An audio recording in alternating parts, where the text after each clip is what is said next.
بسم اللہ الرحمن الرحیم۔ وصیت نبوی۔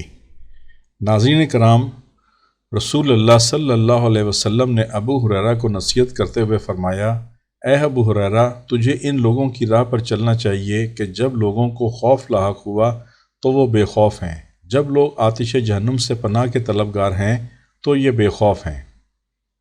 ابو ہریرہ نے پوچھا، یا رسول اللہ صلی اللہ علیہ وسلم، یہ کون لوگ ہیں؟ ان کا حلیہ اور صفات بتائیے تاکہ میں انہیں پہچان جاؤں۔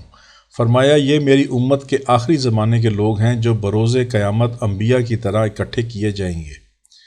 جب لوگ انہیں دیکھیں گے تو ان کے احوال سے یہی سمجھیں گے کہ یہ انبیاء ہیں، حتیٰ کہ میں ان کا تعارف کراؤں گا۔ میں کہوں گا، میرے امتی میرے امتی، پھر لوگوں کو معلوم ہوگا کہ یہ انبیاء نہیں، یہ کڑکتی بجلی اور تیز ہوا کی طرح گزریں گے، اور ان کے انوار کے چکا چوند سے لوگوں کی آنکھیں چندھیا جائیں گی۔ میں نے کہا، یا رسول اللہ صلی اللہ علیہ وسلم، مجھے بھی ان کا عمل بتائیے تاکہ میں بھی ان سے جا ملوں۔ آپ صلی اللہ علیہ وسلم نے فرمایا، اے ابو ہریرہ، ان لوگوں نے دشوار راہ اپنائی تو انبیاء کے درجے کو پایا۔ اللہ نے ان کا پیٹ بھرا لیکن انہوں نے بھوک کو ترجیح دی۔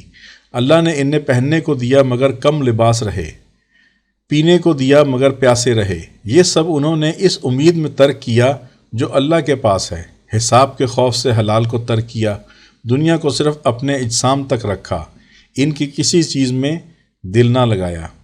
فرشتے اور انبیاء ان کی اطاعت خدابندی پر تعجب کرتے ہیں، ان کے لیے بہتری ہی بہتری ہے۔ میری خواہش ہے کہ اللہ تعالیٰ مجھے اور انہیں ملائے۔ پھر رسول اللہ صلی اللہ علیہ وسلم نے ان کے شوق میں رو پڑے، بولے، جب اللہ اہل زمین پر عذاب نازل کرنا چاہتا ہے اور ان کی طرف دیکھتا ہے تو ان دنیا والوں سے عذاب دور کر دیتا ہے۔ اے ابو ہریرہ، ان لوگوں کا راستہ اپنا، کیونکہ جس کسی نے ان کا راستہ چھوڑ دیا حساب کی شدت سے عاجز آ جائے گا۔ صلی اللہ علیہ وآلہ وسلم۔